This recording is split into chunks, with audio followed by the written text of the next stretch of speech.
Well, in my own time and in my own life, I've witnessed a revolution in opportunities for women in this country. It has resulted in women now constituting nearly 40% of the lawyers in the country and over 50% of law students in the country today.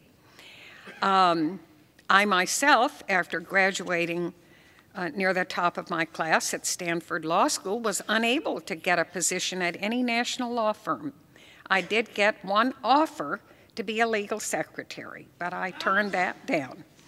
Yet I've had the privilege of serving in many offices since then.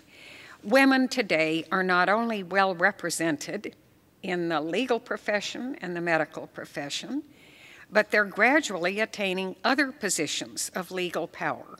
They represent about 20% of judges today, 25% of U.S. attorneys, 14% of state prosecutors, 23% of state legislators, and 29% of state executive offices, and 12% of the members of Congress are women today. And of course, women constitute over 22% of Supreme Court justices. Well, until those numbers come closer to 50%, I guess we cannot say we have exceeded, but the progress in my lifetime has been astounding. And that progress has been due in large part to the explosion of the myth of the true woman through the efforts of real women and the insights of real men.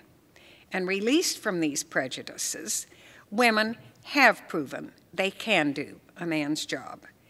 And the experience of women in science and engineering has followed a similar path to that of women in the legal profession. Between 1966 and 2001, the number of doctorates awarded to women in the fields of science and engineering increased almost tenfold. In the biological sciences in the same period, the percentage of women graduate studies increased from 34% to 41%. But as with the number of women in law who make partner in law firms or become professors in law schools, the number of full female professors in science is still less than 10%.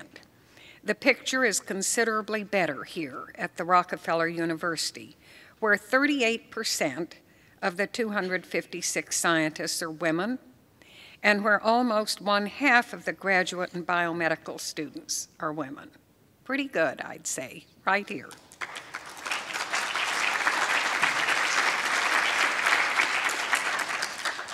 One difference between men and women in law, as in science, certainly remains, however. Women professionals still have primary responsibility for the children and housekeeping, spending roughly twice as much time in these cares as do their professional husbands. As a result, professional women have special difficulties managing both a household and a career. These concerns over how to blend work and family we share with women over 100 years ago, who, like us, debated whether a woman could have both a family and a profession. The prevailing view then, as Mrs. Marion Todd put it in a letter in the 1800s to the Women Lawyers Equity Club, was that a husband was just too great a responsibility. Today, while many women juggle both profession and home admirably, it's nonetheless true that time spent at home is time that can't be spent at work or in scientific research. As a result, women still may face what has been called a mommy track or a glass ceiling in some of the professions, a delayed or a blocked ascent to higher status due to family responsibilities. Women who don't want to be left behind sometimes are faced with a hard choice. Some of them give up family life to attain their career aspirations. Many talented young women decide the demands of a career require delaying family responsibilities at the very time in their lives when having children is physically easiest. In my life, I chose to try to have and enjoy my family and to resume my career path a few years later. I would hope that the current generation will find new ways to balance family and professional responsibilities between men and women, recognizing gender differences in a way that promotes equality and frees both women and men from traditional role limitations. Not only women, but men too have missed out through the division of work and home. As more women enjoy the challenges of a professional career, more men have learned the blessings involved in taking extra time to nurture and teach their children. I opened a letter only today from a former male law clerk who's a professor of law in California. He and his wife had a baby a few months ago, and he has taken a year's sabbatical to stay home with the baby while his wife continues her career in the medical field. I've been thankful in my life for the opportunity to experience a very rich and fulfilling career, as well as a wonderful family life. And I know the lessons I've learned in each have helped me in the other. As a result, I can revel both in the growth of my granddaughter and in the legal subtleties of the free exercise clause. So do women judges decide cases differently by virtue of being women?